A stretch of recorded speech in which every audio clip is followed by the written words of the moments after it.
Good morning. Welcome to Scott's Miracle-Gro's third quarter 2025 earnings webcast. I'm Brad Shelton, Head of Investor Relations. Speaking today are Chairman and CEO Jim Hagedorn and Chief Financial Officer and Chief Accounting Officer Mark Scheiwer. Jim will provide a business update, followed by Mark with a review of our financial results. In conjunction with our commentary today, please review our earnings release and supplemental financial presentation slides, which were published on our website at investor.scotts.com prior to this webcast. During our review, we will make forward-looking statements and discuss certain non-GAAP financial measures. Please be aware that our actual results could differ materially from what we share today. Please refer to our Form 10-K filed with the SEC for details of the full range of risk factors that could impact our results. Following the webcast, President and Chief Operating Officer Nate Baxter and Executive Vice President and Chief of Staff Chris Hagedorn will join Jim and Mark for an audio-only Q&A session.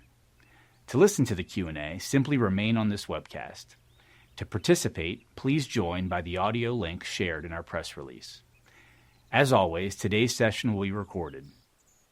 An archived version will be published on our website.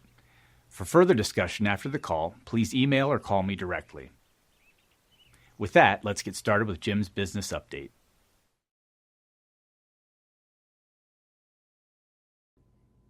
Thanks, Brad, and good morning, everyone. Today I'm going to focus on two big topics. The first is our performance. We're delivering on all our key financial metrics. We've also gained another 2% of market share on top of last year's share gains.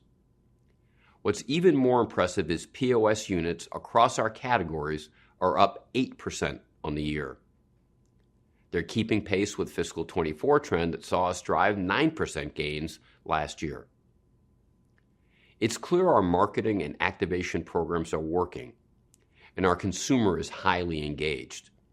The year is playing out the way we had hoped, even though weather was not particularly great in the early season. The second thing I'll cover is our transformation and where we're headed. For most of the past 2 years, we've been focusing on internal initiatives to get our cost structure right, achieve efficiencies, and reorganize around our superpowers, our brands, supply chain, sales force, and R&D. We put completely new teams in place to lead many facets of our business, from marketing and sales to supply chain. And we've made a ton of progress. We've improved our balance sheet, gotten our leverage to a more normal level, increased profitability, and given ourselves greater flexibility to reinvest in those superpowers.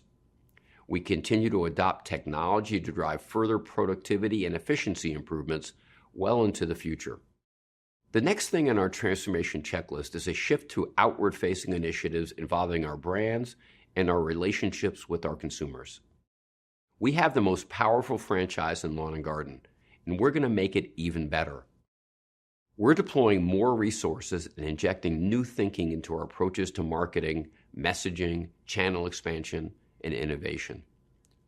We'll connect with consumers differently, communicate with them differently, and advertise differently. All this transformation work, both internally and externally, is setting us up to create a world-class consumer goods company that brings more consumers into our category and achieves greater levels of growth. Before I dig deeper into transformation, I want to address our results this year.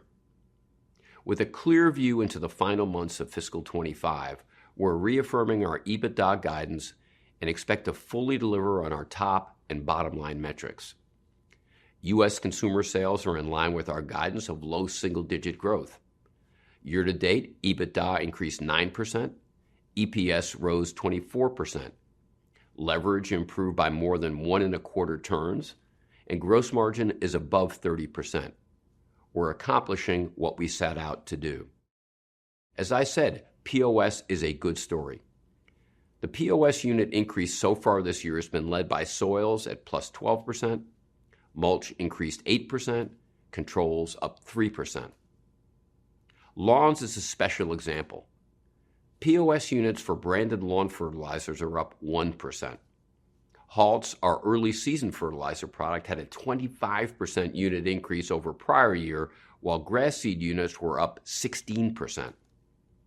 You may recall that I asked the team to hold the line on this high-margin business that's been on a unit volume decline in recent years.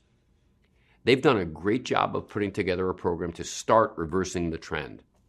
There's a regional component underlying these POS numbers. Weather challenges in early Q3 impacted the lawns business. It was an extremely late-breaking spring in the Northeast, and Texas was saddled with lingering cold and rain.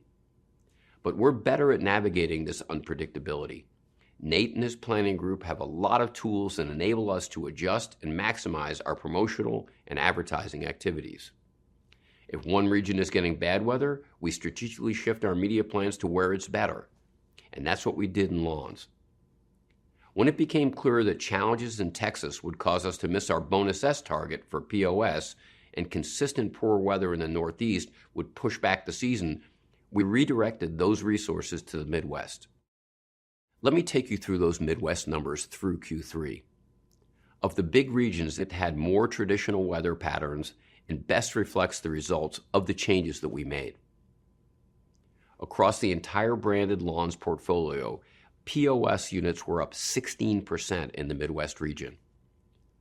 Lawn fertilizer exceeded expectations at plus 9%, as did grass seed, which increased 23%. Spreader POS units, which often indicate newer users entering the category, also grew by 24%. What lawns was able to drive in the Midwest more than offset what we were dealing with in Texas and the Northeast. Overall, our company's performance demonstrates the strength of our consumer business. Lawn and Garden is extremely healthy, and no one can provide the solutions we do, and no one can drive consumer engagement like we can. Here's some more context. Our unit volume growth since 2019 is plus 30%. Lawn and Garden is resilient, and there aren't many industries out there that can achieve this kind of growth. U.S. consumer sales are also tracking to one of our longer-term priorities, sustained sales growth averaging 3% annually. In 2024, our consumer sales were up 6%. Add that to this year's growth path, and we're tracking to be where we said we want to be. When we first embarked on our transformation journey, I told my team members we must be willing to challenge the status quo and stop doing things the same way. We had to reprioritize, streamline, and find ways to invest more in our superpowers. That's the impetus behind the internal transformation work. We have significantly reduced costs and driven efficiencies. At the same time, we're ramping up technology in our supply chain, from automated packaging and advanced assembly robotics to drone technology for inventory control. And we still have more work to do. In fact, a sizable part of our planned capital investment spend from fiscal 25 through 28 is earmarked for transformation-related projects. And we continue to expand our use of AI. Marketing is in the early stages of using it to churn out consumer-facing content, and an AI bot is giving our in-store sales teams fast access to product information. An AI chat agent is on our brand sites and providing consumers with support. As we look to Q4 and fiscal 26, our transformation work will shift outward. To bring new consumers into Scotts Miracle-Gro, we must get better at addressing their needs and wants. Here's what our research shows.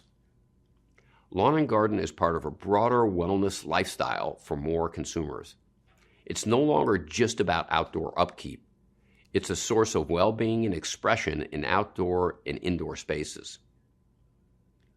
Consumers discover and engage brands through digital experiences first. They expect the brands to be where they spend time. Consumers are personalizing lawn and garden purchases based on their values. This includes native plants for biodiversity, container gardens for smaller spaces, and organic herbs for cooking. Today's consumers want options that align with their priorities, and that includes products that are safe around their families and their pets. As part of our continued success, we'll focus on the following. 1, we'll meet consumers where they are. The retail store is important for most consumers, and we'll continue to invest in driving store traffic through joint retailer programs and television, news, and sports advertising. But we'll also shift more advertising and marketing resources to where younger consumers gather and go for information. This includes streaming services, social media sites, influencers, and places like Substack, YouTube, and Reddit. There's a huge potential in these online venues. The gardening thread alone on Reddit has over 8 million members. 2, we'll develop fresh messaging that speaks to their needs, often building on our work with the OG influencer, Martha Stewart, our Chief Gardening Officer. We're creating a bank of young influencers who inspire consumers to come into our world. Traditionally, our marketing message is centered on product efficacy and results. While that's important, our creative approaches will paint a bigger picture for consumers, one that creates emotional connections to lawn and garden as being integral to their lifestyles. 3, we will expand in e-commerce, including retailer sites, our own e-com platform, and social media. We'll be on Instagram, TikTok, and other places in bigger ways. This year, we made a stronger push to engage consumers through e-commerce, and we've driven a 54% increase in online POS unit sales. This month, we launched Ortho's new mosquito control product for the first time through a TikTok store, and we sold out in 1 day. We will go further down this digital road in 2026. 4, our R&D pipeline is healthy and leans more heavily to emerging consumers, who will be our core consumer in the next 10 years. It includes more natural and organic solutions, along with products that are simpler to use. We also have a team committed to the future development of biological solutions as an alternative to synthetics. Miracle-Gro Organic demonstrates how effective this can be. It's now about 1/5 of our total soil sales, and it's increasing. Much of the engagement with this product line has come from new consumers. All of this transformation talk takes me back to lawns. The team established a foundation this year by simplifying promotions and refocusing marketing efforts around the value of feeding, not just once, but multiple times, to get the best results, and it's working. This is a down payment on the future of this business. The team is now remaking the entire portfolio, starting in fiscal 26, and I've asked John Sass, our Senior Vice President of Lawns, to tell you about it.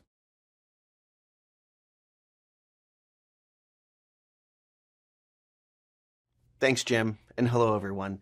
As you just heard, we're in the middle of a radical transformation of our lawns business, and the early success we are seeing this year is just the first step in remaking of our Turf Builder portfolio. Now, I don't use the word transformation lightly when it comes to what we're doing on lawns. We have hit the reset button, challenging every aspect of this business and our conventional way of thinking. Now, I could tell you this has been an all-hands-on-deck effort, and the result is going to be an entirely new product line laser-focused on the needs for the next generation of consumers.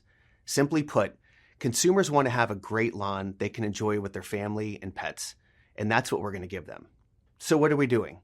Well, I'll boil it down to these 3 major work streams. First, a completely revamped product line. This new lineup will have new enhanced formulas that perform better and will give consumers an incredible result. We're standardizing the sizes, and we're going to roll out a fresh new packaging design as well. But here's the best part: lower retail price points. Our supply chain is the best in the business, and their efforts have enabled us to build an entirely new pricing structure that's going to be hard for others to match. With a new product lineup like that, it requires an entirely new media and advertising strategy, which is our second major work stream. You see, having a great lawn is easy as long as you feed on a regular basis. Our shift in media will evolve and expand beyond just a heavy spring campaign. You're going to start to hear and see our messages pulsing throughout the entire year, reminding consumers when it's time to feed. We will continue with our Citizens of the Lawn campaign, highlighting the lawn enjoyment and the fact that it is safe to use our products around kids and pets. And thirdly, as we get consumers excited about the category, we're working closely with our retail partners to build promotional programs that incentivize consumers for multiple feedings. So as you can see, we are transforming this entire business, and we're excited about where we're taking this category. This approach will give consumers an incredible lawn, one that they can feel just as good about what they're putting on it as they do playing on it. Thanks, John. The performance of our lawns business is very important to the SMG P&L and our overall financial health. John and the team have made tremendous progress, and I'm really comfortable where they're taking us. I want to go back and emphasize something for our retailers. Our partnerships are essential to both our success and their success. While we will expand our channels and marketing approaches, we view our retail activation programs as powerful tools in driving consumer takeaway. Retailers who leaned in with us this year took market share and grew their lawn and garden business by double digits. Those who didn't go all in did not see the same level of growth. It's a winning formula, and it has to be a team effort. We'll continue to fund future investments in retailer activations, which exceed our advertising spend, as long as the participating retailers help drive our POS. Shifting to Hawthorne. Divesting this business is transformation too. We'll continue to work toward a solution, and I expect to make progress on this front by the close of Q4. As I stated before, the divestiture would put us where we need to be, the consumer lawn and garden leader with consistent earnings, less share price volatility, and enhanced ability to invest in growth. In the meantime, Hawthorne continues to do the right things to move the business forward. They've now delivered 3 straight quarters of profitability. When you're looking at what we're doing across our business, we're building a world-class consumer goods company with financials to match. This includes delivering greater shareholder returns and achieving these 3 high-level targets we've established to start the year. Annual sustained U.S. consumer sales growth of at least 3%. A gross margin rate of 35% or higher. And EBITDA gains in the mid to high single-digit percentages. That leads me to fiscal 26. Our plans are coming together, and as usual, we'll tell you more about that in our Q4 call. It is our intent to take pricing next year, and these discussions are happening now with our retailers. We've held the line on pricing the past few years while our costs, like everyone else's, have risen. Pricing helps us drive the business and is not purely about making more money. It will give us more resources to invest in innovation and activation too. I'll close with this. We're doing exactly what we said we would do. We've improved our financials and strengthened our balance sheet. We're investing in our superpowers and the fundamentals that make our consumer franchise unique. And we're making all the right moves that will result in a premium valuation of our equity. I appreciate the work of our leadership team and our associates and the support and guidance of our board of directors. I also want to thank our banks and our retailers for their partnership. As always, I appreciate our shareholders for being part of our company. Thank you.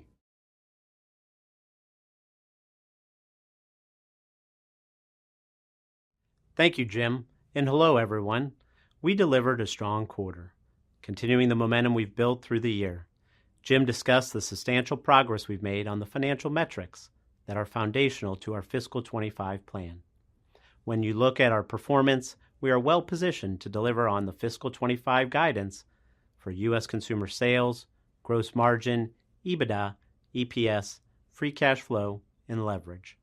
We have momentum, and you can expect us to drive continued improvements in our financial performance through fiscal year end and well into the future as we increase confidence in our growth plans.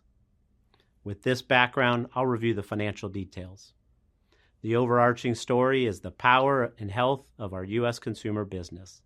For the quarter, U.S. consumer net sales were $1.03 billion versus $1.02 billion last year, an increase of 1%. When you exclude the non-reoccurring AeroGarden and bulk raw material sales from fiscal 24, U.S. consumer sales increased 2% over the prior year quarter. Year to date, through our third quarter, U.S. consumer net sales were $2.68 billion, down 1% versus $2.7 billion in the corresponding period last year. However, when you exclude the non-recurring sales I just mentioned, U.S. consumer sales increased 1% over prior year. These gains were driven by organic volume growth, along with continued strong performance of new products, such as the expanded Miracle-Gro Organics line that were initially listed in fiscal 24. At the start of the year, Jim outlined his priorities for our business. That included driving sustained average annual sales growth of 3%. When looking at our combined sales growth over fiscal 24 and 25 for U.S. consumer, we are on pace to deliver on this target. U.S. consumer sales for both the quarter and the year are tracking to the guidance we provided for fiscal 25, which is low single-digit increase, excluding the non-reoccurring AeroGarden and bulk raw material sales from fiscal 24. From a trend perspective, I want to call out a shift this year. Many retailers have modified their replenishment activities to align more closely with the POS sales curve as they balance their inventories, not just in lawn and garden, but across multiple categories. Our supply chain and sales teams are working closely with retailers to navigate this adjusted approach and ensure we are positioned to capture all sell-through opportunities through the fall season. This said, as we prepare to close July, our order book is strong, giving us confidence in steady retailer replenishment as we load in for the fall season. Now, let's look at Hawthorne and our total company net sales. For the quarter, Hawthorne net sales were $31 million, down from $68 million in the prior year, but roughly flat to last quarter. Year-to-date through Q3, Hawthorne net sales were $116 million versus $214 million a year ago. The decline is a result of the continued hydroponic market softness combined with the expected impact of our exit from third-party distribution last year. It's worth noting that Hawthorne continues to be positive EBITDA levels for the past 3 quarters, and year-to-date has earned around $6 million in adjusted EBITDA. Total company net sales for the third quarter were $1.19 billion, down 1% versus $1.2 billion a year ago. Year-to-date, total net sales were $3.03 billion versus $3.14 billion, a decline of 3.6%. The decline is attributable to the lower Hawthorne sales combined with the non-reoccurring AeroGarden and bulk raw material sales for fiscal 24. Getting back to the U.S. consumer business, POS is strong, and in the third quarter, POS units exceeded prior year by 6%. Year-to-date, POS units were up 8%. Excluding mulch, POS units increased 10% in the third quarter and 8% through the first 9 months of our fiscal year. E-commerce sales are a good story as well. Year-to-date, POS through online and retailer e-com sites are up 24% versus prior year, a reflection of our proactive efforts to drive more business through these channels. E-commerce sales now reflect approximately 10% of our total POS dollars, with plenty of room to grow in the future. As for specific categories, a 1% POS unit gain year-to-date in branded lawn fertilizers reversed a multi-year downward trend. Other POS unit bright spots include grass seed up 16%, soils up 12%, mulch up 8%, and controls up 3%, all year-to-date.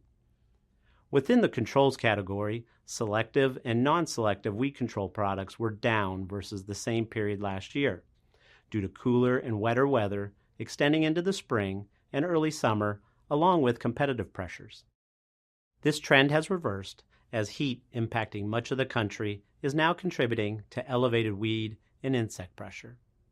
As a result, beginning in late June and continuing in July, we've seen double-digit increases in POS units for key controls products. Looking at POS dollars, they were flat in the quarter, and through the first 9 months were up 1%. The difference between our POS unit and dollar growth is primarily a reflection of strong POS for our soils and mulch products, which have lower unit dollar values, combined with the increase in joint promotional activities with our retailers. These promotions, along with our continued strong investment in advertising, have played a critical role in driving increased consumer engagement in an environment of macroeconomic volatility and uncertainty. Moving to gross margin, we delivered strong improvement for the quarter. The non-GAAP adjusted gross margin rate improved nearly 300 basis points, and we are on track to achieve our target of a 30% non-GAAP adjusted gross margin rate for the full fiscal year. Primary drivers of the third quarter increase are improved product mix and lower material, manufacturing, and distribution costs. The impact of tariffs on our fiscal 25 gross margin is minimal, as 90% of cost of goods sold is domestically sourced, and our total cost of goods is greater than 95% locked for the current fiscal year. As you might recall, we planned for this improvement, which included $75 million of U.S. consumer supply chain cost savings and material cost deflation this year. And our supply chain team has more than delivered on this goal, so a big shout out to the team for their outstanding execution. Looking ahead, as a reminder, our supply chain team is working hard on delivering an additional $75 million of cost savings over the course of fiscal 26 and 27 as part of our previously communicated long-term commitment to gross margin recovery and reinvestments in our brands. Lastly, as we look to our fourth quarter, we will lap one-time inventory write-offs of $29 million recorded in last year's fiscal fourth quarter. For the third quarter, the GAAP gross margin rate was 31.8% versus 29.5% in prior year, and the non-GAAP adjusted gross margin rate was 32.1% versus 29.2%. Year-to-date, the GAAP gross margin rate was 33.7% versus 28% in prior year, and the non-GAAP adjusted gross margin rate was 34.3% versus 30.2%. Looking down the P&L, SG&A for the quarter increased 4% from $148 million to $153 million, and year-to-date, SG&A increased 6% from $441 million to $467 million. This increase was planned and is attributable to performance incentive accruals, incremental investments in our brands, and transformation-related investments. We continue to expect our current year SG&A to be approximately 17% of net sales versus 16% last year. Moving to EBITDA, in the third quarter, adjusted EBITDA improved from $237 million to $256 million. Through the first 9 months, adjusted EBITDA increased over 9%, a $56 million improvement from $607 million in fiscal 24 to $663 million this year. This year-over-year gain reflects our strong gross margin improvement, partially offset by higher SG&A. As we've consistently stated, we reaffirmed our adjusted EBITDA guidance of $570 million to $590 million. Below the line, we are outperforming on all key metrics. For the quarter and year-to-date, interest expense continued to fall as we lowered debt balances and benefited from more favorable interest rates. In the quarter, interest expense declined $7 million, and through the first 9 months, interest expense was $102 million, down from $126 million, a 19% decline over prior year. Leverage is also a very good story. We are more than comfortable with where we are, and even more importantly, where we're headed. We ended the quarter at 4.15 times net debt to adjusted EBITDA, a more than 1.25 turn improvement from last year's 5.46 times. We are well below our covenant maximum of 5 times.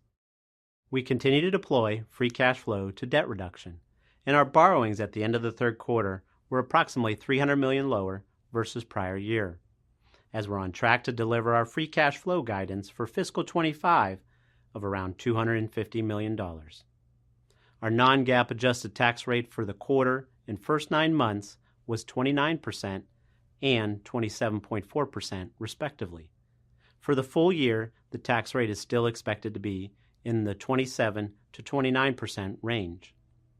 Speaking of tax policy, I do want to address favorable tax implications resulting from the recently passed One Big Beautiful Bill signed into law by President Trump.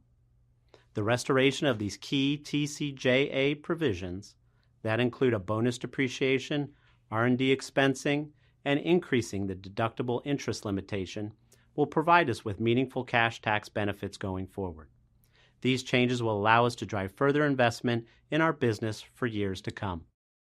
The third quarter GAAP net income was $149.1 million, or $2.54 per share, compared with the prior year of $132.1 million, or $2.28 per share. The non-GAAP adjusted net income for the quarter was $151.5 million, or $2.59 per share, versus prior year of $133.8 million, or $2.31 per share a year ago. On a year-to-date basis through the third quarter, GAAP net income was $297.1 million, or $5.07 per share, compared with the prior year of $209.1 million, or $3.64 per share. Non-GAAP adjusted net income year-to-date was $332.7 million, or $5.68 per share, versus $263.5 million, or $4.58 per share a year ago. For the full year, we are on track to deliver non-GAAP adjusted net income of greater than $3.50 per share. Looking ahead to our final quarter, we will continue to make progress against our financial objectives for fiscal 25 and are reaffirming our guidance across all metrics. These include delivering sustainable net sales growth, driving margin recovery, and strengthening our balance sheet. As Jim explained, we are in negotiations with retailers on pricing for fiscal 26, which will be a contributor to our growth strategy for next year. We are fine-tuning other elements of our growth plans aimed at enhancing our core consumer business and building greater shareholder value. At the center of these plans is the transformation initiative that Jim addressed.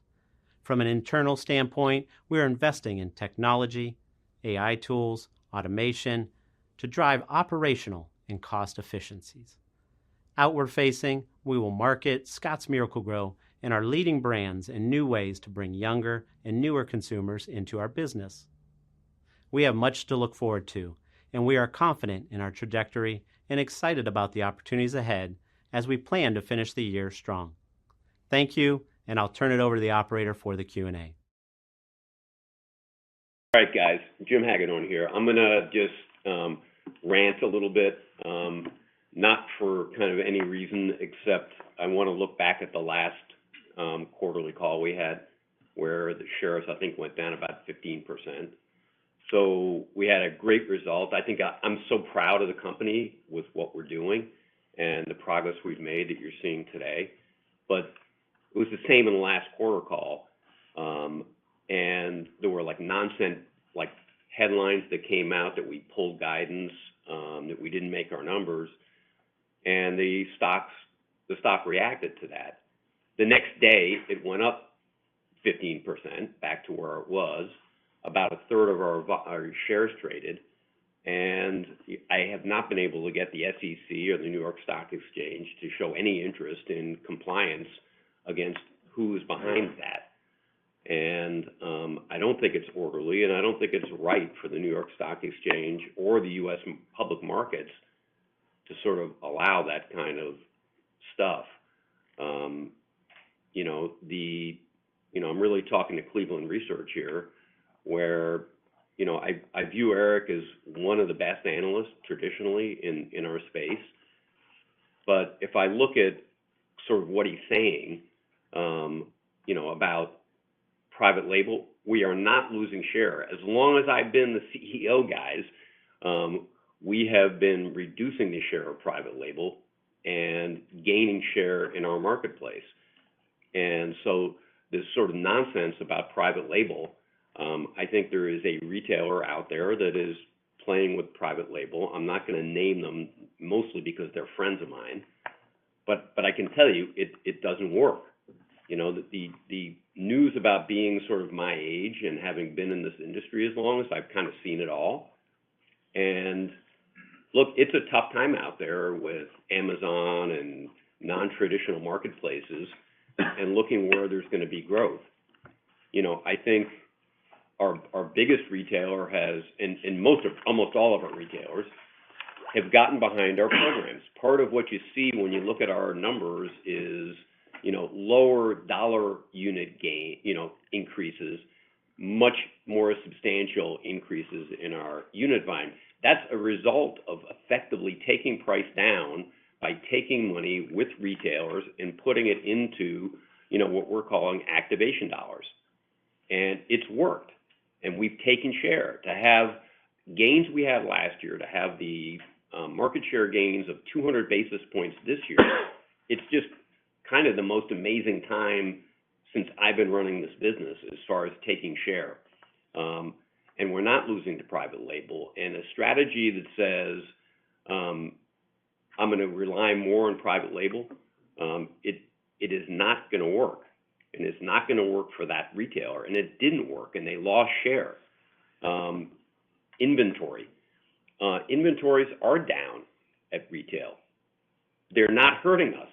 We're going to make our numbers, and it's a really nice tailwind for us next year coming into the season then. So, there is not any kind of disruptive inventory motion here. Pricing, we are going to get pricing. There's probably a little room for Nate to play on pricing in his economics for next year, but pricing is important, and we're taking it, and it's what we need to do to get our margins up. But if you look at the increase in margin rate, I mean, this year, I don't know, it's north of 3, probably south of 4% gain in our gross margin this year. So we are making progress against all the things. Leverage down by 1.25 turns. I'm just really happy with the business. And when I look at some of the headlines out there, I just kind of wonder, what it's about. Nate, anything you want to add on this? Yeah, I mean, I'll just echo Jim. I think it certainly is frustrating. I'm really pleased with our performance, and more importantly, I'm pleased with the partnership we've got with our retailers. I think given the macroeconomic backdrop of the last 2 years, to see both the lawn and garden category grow as well as our share gains, I think it says a lot. And I think, for me, the last 2 quarters have been a success story, and I think from an investor standpoint, we'll continue to build on that and deliver, just like Mark said in his prepared remarks. So from my perspective, I think we've got momentum behind us, and I think we've got retail partners that are leaning in. To Jim's point, we all recognize e-commerce is an important part of the business. By the way, the biggest growth we saw this last quarter has been with our biggest retail partners. And I'll speak personally. I had mulch delivered by pallet through one of our retail partners. It was cheaper and faster to get it than it was in bulk. And I think once we get that message out there with consumers and maybe even some of the small to medium-sized professional outfits, there is real opportunity for us. So, again, we talk about household penetration, lawns, it's low. We've got a lot of organic growth, not only for us as a company, but in the industry. And I'm really bullish on where we're headed. So, again, it's frustrating to see those headlines when we know we've got opportunities, and given where we are macroeconomically, to have deliver the performance we've been delivering. All right, Victor, we'll turn it over to you to run the Q&A, please. Thank you. At this time, we'll conduct a question and answer session. To ask a question, you will need to press star 11 on your telephone and wait for your name to be announced. To withdraw your question, please press star 11 again. Please limit yourself to one question and one follow-up in the interest of time. Please stand by while we compile the Q&A roster. One moment for our first question. Our first question will come from the line of Eric Bouchard from Cleveland Research Company. Your line is open. Good morning. Thanks. 2 questions. First of all, I'm curious on price and price mix in 25, how that has performed relative to your expectations, and what the strategy is for 26 and the expectations in 26. So, hey, Eric, this is Nate. Yeah, listen, for 25, like we've said previously, we took net, call it just under 1.5% pricing. We invested almost all of that back into the business, mostly through activation with retail partners. So I think for 26, as Jim said, we're still looking to go after pricing just because we have commodities and other things that we need to take into account.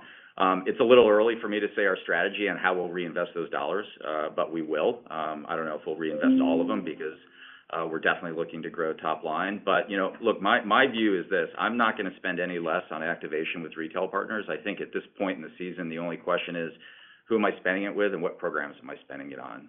It worked for us significantly to our benefit this past year, and we'll figure out a way to do it for next year. Mark, any thoughts?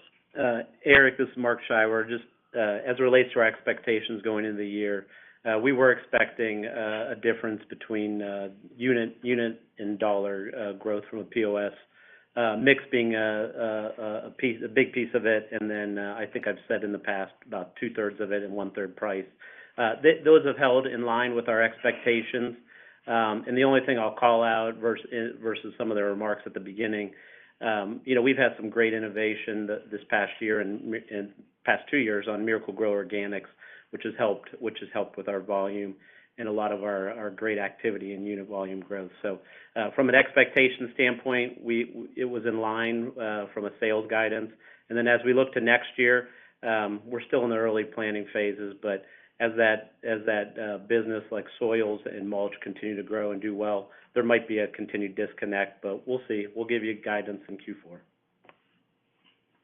Great. And then secondly, in the neighborhood of Jim's comments, the comment about the category growth and you gaining share this year, what do you think the category growth is at retail in 25, and what of your numbers you compare to that?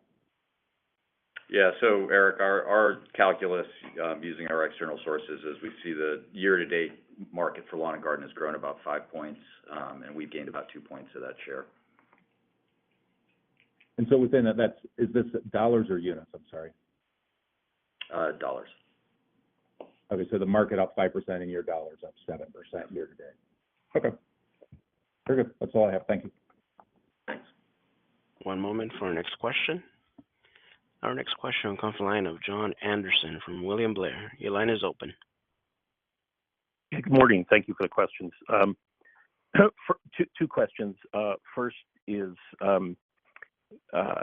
you commented about the performance of some of the customers that leaned in with you on your traffic driving strategy this year and their relative outperformance. Could you talk about how that is influencing your 2026 line reviews? Specifically those retailers planning to kind of re-up and lean in again with you, and maybe those that customers that didn't to the same extent, rethinking that given their relative underperformance. And then the second question is on margins. Great gross margin improvement last year. Looks like you're set up for another significant improvement this year. If you get to 30 and then you have kind of the target in the mid-30s, can you talk a little bit about your visibility into getting to mid-30s over the next few years and what the cadence of that might look like, 26 versus 27? Thank you. All right. Hi, John. Hagedorn here. I'm going to sort of take the first part on kind of programs and activation dollars. Remember, we talked about this, which was coming out of kind of our shit show. We used discounting pretty heavily, and as things turned around, we wanted that money back. Retailers basically said, look, man, customer count's down, our margins are down. We'd like to keep that money. And we decided to put that money to work saying, you know what? And when you look at a lot of our retailers, most of our retailers, they're spending more than that, pushing our products and pushing lawn and garden. So we basically said, look, if you use that money for our benefit and your benefit together, we'll do that. I'm trying to in my head figure out kind of what that's worth, but I'm going to say that's probably worth at least 5%. And Nate made a comment, which is we're not reducing our spend. We're not looking to bring that back. We can make our margin numbers without that. And the work that's happening in the supply chain and on the sort of operating units is really, really good at that. But what he did say is we're going to spend more doing that with people who are using that money. And people who are not going to be part of that program are not going to have access to that money. And I think that, for people who are listening, you know who you are. And I don't think we want to go down that path. So we're looking to spend that money. It definitely works. And we saw it this year, and we saw it last year. So, the question is back to this program dollars. Yeah, and I guess I would say, John, it's a little early for us to project. We're in the middle of those discussions with retailers. So whether those programs look the same and each retailer takes the same approach or not is still a TBD, and we'll add more color to that next quarter. Hey, I do want to correct myself. I told Eric dollars. I really meant units when we talked about the market share. So I want to stand corrected on that.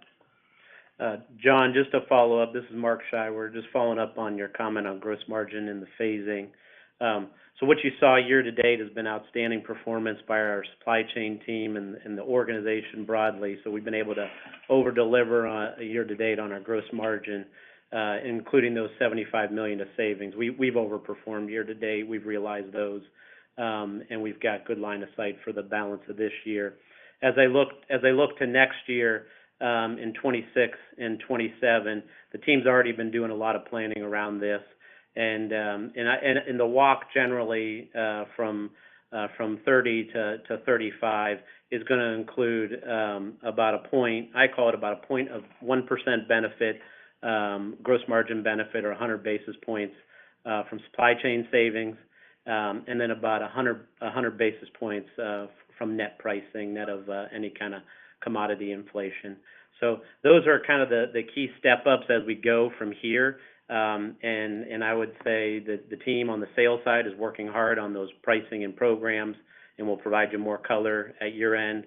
I can definitely tell you as well, the supply chain team, we have a long history and track record of delivering at least 1% of cost outs, in our business.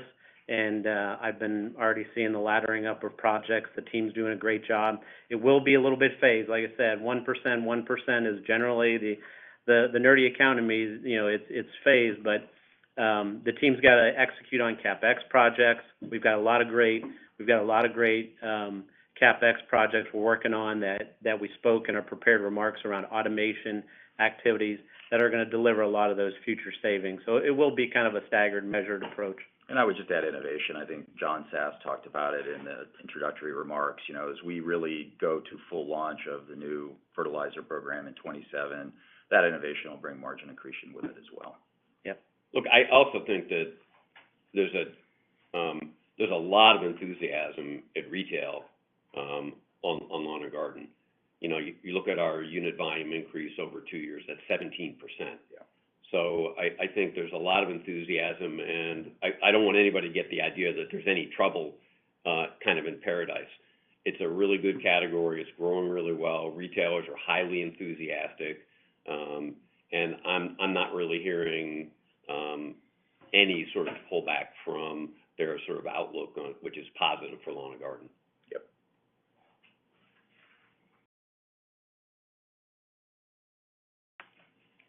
All right. Thank you. One moment for our next question. And our next question will come from the line of Chris Carey from Wells Fargo Securities. Your line is open. Hey, guys. Hey, Chris. Just regarding more of a mixed question, and this is really more strategic, longer term. Can you just give maybe a state of the union on how you feel about the lawns business, delivery versus expectations this year, and really how it informs your thought process over the next 1 to 2 years as you look to perhaps improve the mix between some of the growing media and mulch businesses relative to lawns, over the medium-term horizon? Yeah, I'll start because I am really pleased with where the lawns business is. They had originally come in, I think, with like a -5, I think was the number, yeah, or something. First look was -5. Which, this is one of those meetings where I said, just get out of my office right now and rethink your words here carefully.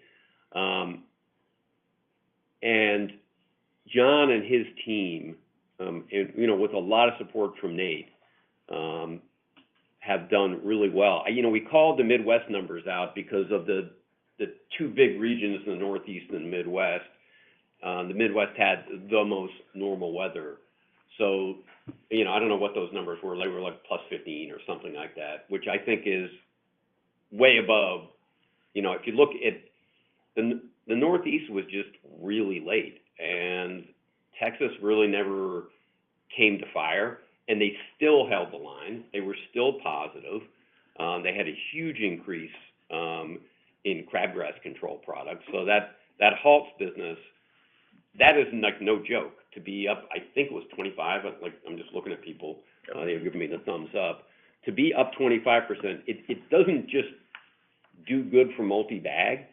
You know, there's always a lot of reserves, you know, when we do it, because a lot of retailers have return rights on that product, because it's kind of a short season. So basically we sold everything that was in the street. And so I'm going to say that, you know, you might look and say +1 or whatever we said across the line and say, well, you know, that doesn't look that great compared to where they showed up, compared to the sort of regional weather effects and sort of picking and saying, did it work? And it's advertising, it's really early days with this multi-step. But, you know, there's a lot of research that our folks have done on what consumers take away from the new advertising as far as safety of their kids and pets and their willingness to use and do multi-bag and understand the need for multi-bag. I think it's really going well. And so much of what we're talking about is go forward. John and the group, you know, this transformation stuff that's happening here, you know, I don't know, I don't think I'm being irresponsible, but my encouragement to Nate is, you can burn this whole place down. I don't care. You know, we'll do what we have to do to make this business the sort of consumer powerhouse that it needs to be. And one of those things, you know, where I don't know what that facility is worth across the street, our lawn fertile, but say it's $1 billion, that better be a competitive advantage. And one of the things I told Nate and John is, you know, if Marysville can't produce fertilizer at a price that you can sort of handle with how you want to go to market, close it down. I don't care. And, you know, I think that was a revelation for the guys across the street in the supply chain. And the work that the business team and the supply chain did, you know, when John says, like, you have no idea how competitive we're going to be going forward on fertilizer pricing, and without affecting our margins. And so, you know, what I'm telling you is we have made huge progress in how we think about it. And I think even the trajectory of that business, just in this 1 year, it's hidden a little bit by the regionality of the Northeast and sort of Texas. But if you look particularly at like the Midwest, which is one of our gigantor regions that had more normal weather, the results were like astounding. And so I'm really pleased.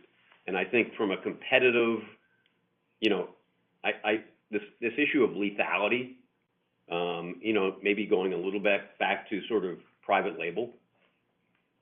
John can be incredibly lethal even in private label. You know, like, I mean, I would not want to be, like, they've taken that plant and turned it into a huge competitive advantage.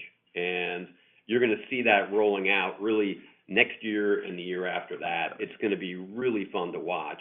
And then the other brand teams, you know, this is a whole new crew. We got a board meeting coming up, I guess starting tomorrow, for 2 days up in Vermont. And this is a very important Scott's 2.0 discussion that Nate is really going to be leading with the board. And his brand teams are insanely on fire. They have a high degree of aggression and appetite. On the control side, Davitt is just, he's got a big list of stuff, and Nate and I are all about it, where he's going, and it's going to be good. Sadie, who runs our gardens business with Martha Stewart, are just, Sadie not only has the biggest business in the company, but you just look at what's happening with sort of her soils business. It's some amazing stuff to watch, and Martha's a part of that, and Sadie's attack on the business is a part of it. And so, you know, this is not commodity, you know, soil work. This is premium branded, high margin soil stuff. And so the gardens business is in really good shape. And so what do I think? I think all the brand teams are all about it. Yeah, listen, Chris, I'll just add just back to your question on lawns. You're focused on the right thing, and we talked about this at the last earnings call. We have so much potential. Remember, our household penetration there is about 11, 12%. So if you just look at a combination of focusing on frequency, which John talked about, and household penetration increase, there's a lot of organic growth that's possible there. So what Jim talked about in his opening remarks, addressing the consumer in a different way, making sure we have solutions, whether they're time constrained or budget constrained, you'll start to see that. Now, the challenges, we have a transition that'll be coming in 26, 27 with those products, so we've got to work with retailers on that. But you get through that transition, we're going to be competitive to a point where I don't think, there'll be a distant second. And Chris, this is Mark Scheiwer, just on some of the modeling related to mix. So this fiscal year to date, we actually have had positive results from mix, not only because Hawthorne mix is obviously lower, but we saw some good momentum and movement within our U.S. consumer business. The quality of the earnings related to the mix of our products has really improved. And as I look out over the next couple of years, the innovation that's coming and the activities we're doing in the lawns category, I view them to be margin accretive, but I'm not even factoring them into as I consider my walk to 35 or mid 30s. I'm more focused on cost savings, things we can control like that, and then the pricing activities. But mix definitely, as we see the lawns business continue to grow and perform and get those higher frequencies, that is a very high margin business that should help us in the future. Okay. All right. I'm gonna leave it there. Thanks so much. Thanks, Chris. Thank you. One moment for our next question. Our next question will come from the line of Joe Altobello from Raymond James. Your line is open. Hey, good morning. This is Martin on for Joe. Earlier, you had mentioned that many of the retailers have shifted their replenishment to match the POS curve. Would you mind giving a little bit more details as to what's going on there and sort of what's the shape of the retail inventories? Sure. Look, I think if you go back to pandemic and the peak when all of our patterns got completely sideways, we were at peak sort of 60-40 in terms of first half, second half load in. Prior to the pandemic, we were roughly 50-50, plus or minus a point, I think, year over year. So what we're seeing now is this natural trend back towards the 50-50. By the way, we're supportive of it. I don't worry too much about retailer ending inventories. We definitely lean in with retailers as they want to make those adjustments. By the way, from my point of view, it helps our supply chain. We're probably the only supply chain that can deliver almost just in time. So from my perspective, it actually helps, and I can level load production more. And I think, each retailer is in a different place. A couple of our retailers this year have been more aggressive on that. And I think that's good. And I suspect we'll see more of that as we sort of get back to, call it 50-50. I don't know, Mark, you want to? And then just to follow up, Mark Scheiwer again, as far as the going into the year retailer inventories, we did expect to have an impact from a retailer activity just being down a little bit as far as inventories go. So we had planned that into our sales guide. So that has kind of has shown up as we've navigated. And as I look to next year, as Nate spoke, as that first half, second half dynamic changes, you would expect probably some shifting, mostly between Q2 and Q3. Less to do about like a year-end long term. It's more of a shifting between Q2 and into Q3. But I think what we're seeing, and people were correcting me this morning as we were talking about it, I think is excluding commodity, retail inventory is down about 10%. Is that? I think down about 4%, yeah, if you take out mulch. Yeah. So I think they're healthy. It depends on the retailer. But again, I think shifting quarter to quarter doesn't bother me. What I really look at is the underlying consumer health. And if you just look at those POS gains last year, where we are this year, 8% year to date, the consumer is healthy. So adjusting inventory buys to be closer to the curve, I think it's where we're headed as an industry, and we're totally fine with that. Yep. Great. Thank you. That's all from me. One moment for our next question. Our next question will come from the line of Peter Grom from UBS. Your line is open. Thanks, operator. Good morning, guys. Mark, I just want to ask a follow-up question on gross margin. It's more of a clarification. So just 100 basis points of cost savings, 100 basis points in price, that's for each year and for both drivers. So I guess all else equal, that bridge would assume kind of going from 30% in fiscal 25 to 32% in fiscal 26, and then building from there. And if something happens with Hawthorne, you could see another call it 100 basis point tailwind. Is that the right way to think about it? I just wanted to clarify that. Yeah, so that would be how the simple math works, Peter. I would just tell you year to date, we're overperforming from a supply chain perspective. So I feel confident when I say the 30. Could we be above that? Absolutely. And so that's as we kind of keep working on these additional supply chain savings projects and work through our pricing activities, those will also be a little bit of a tailwind as we navigate up to 35. But I think and then we'll be. Just by the way, we should be pretty close to that next year, I think. Yeah, it'll be not 35, but yeah, we'll definitely make progress and we'll be on a good trajectory. Absolutely. Okay, that's really helpful. And I guess just to the prior question, right? I think in your response to Chris's question, you kind of mentioned that you weren't really including benefits from mix and innovation, in this bridge. So are there any guardrails you can provide in terms of what that benefit could look like? And is this something that actually could start to show its teeth in kind of the P&L next year, or is that kind of more of a multi-year process? Peter, this is Mark Shiver. At least for me, from a financial modeling, I would view it more as a multi-year process. The team has done a great job, coming out of COVID, firing up our innovation funnel again, and so we're doing some cool things there. And this in the retail space, as we roll those programs out and build out the advertising, it'll be a multi-year approach as we kind of navigate that.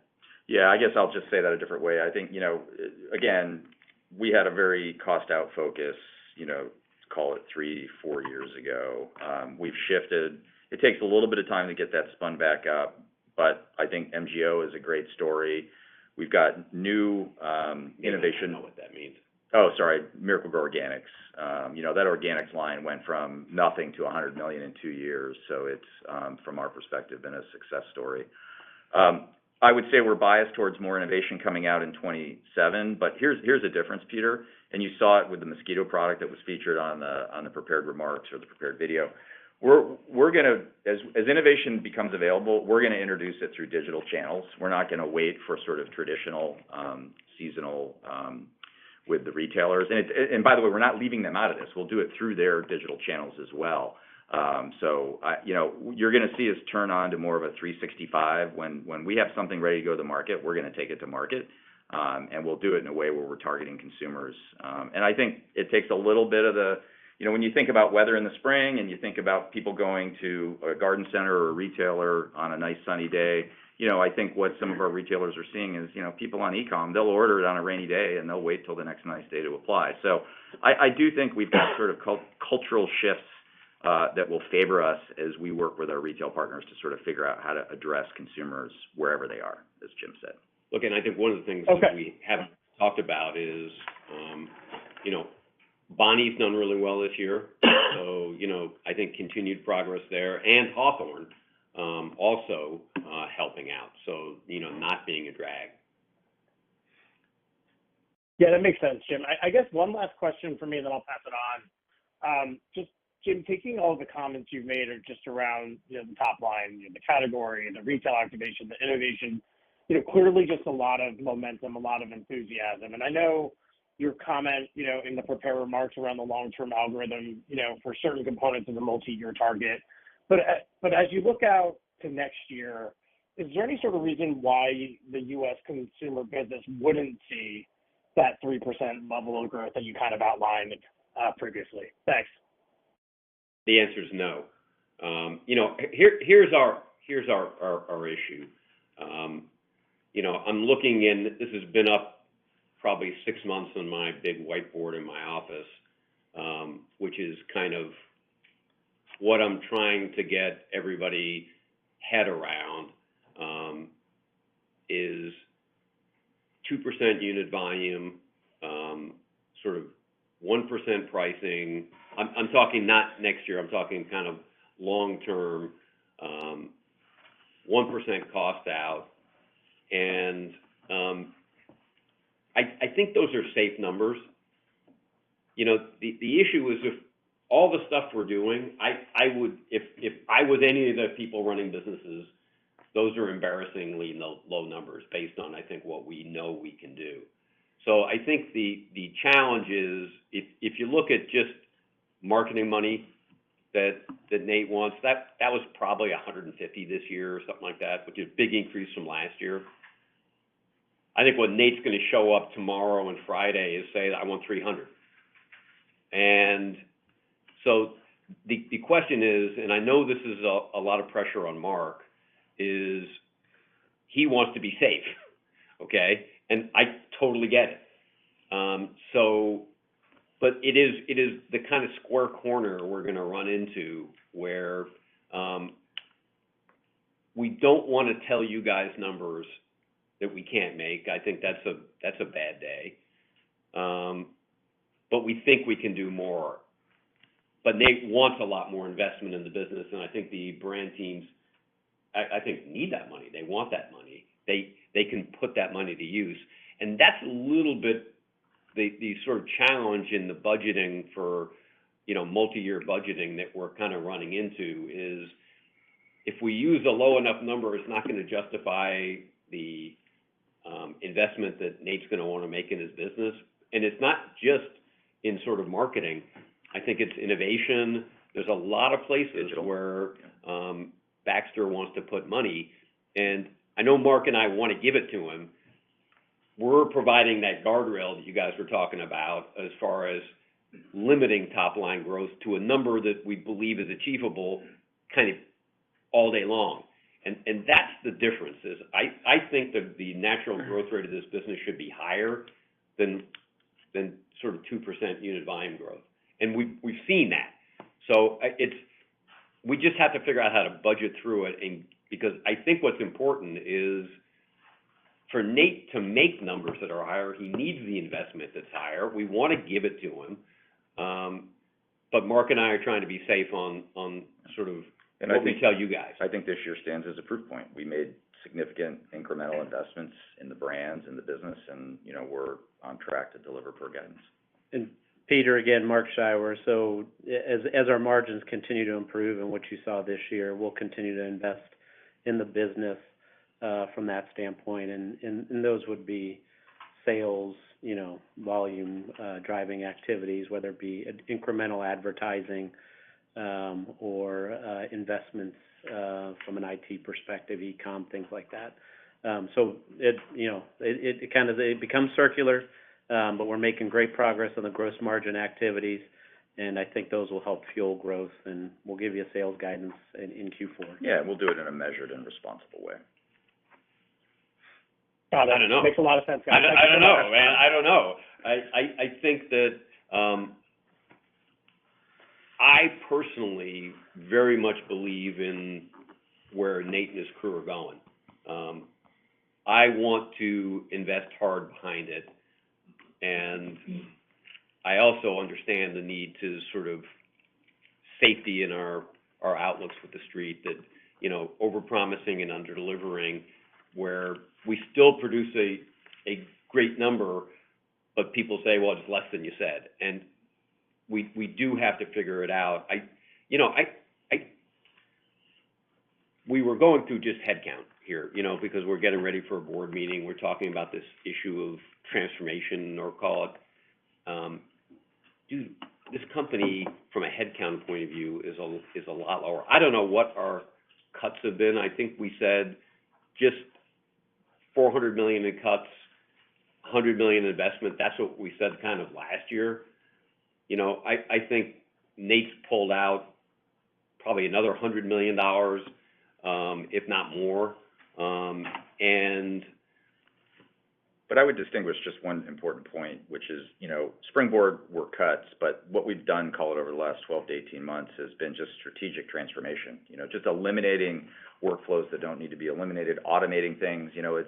Yes, there's a net result in terms of cost, but from my perspective, the long-term health of the business, it's about efficiency and it's about doing more with less and leveraging the technology around us. I mean, that's the real story there.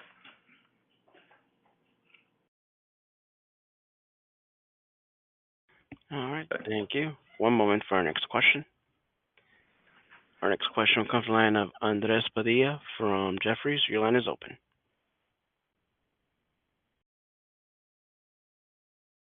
Andres, your line might be on mute. Well, that's easy then. All right. And that actually concludes our question and answer session for today. Thank you for your participation in today's conference. This does conclude the program. You may now disconnect. Everyone, have a great day.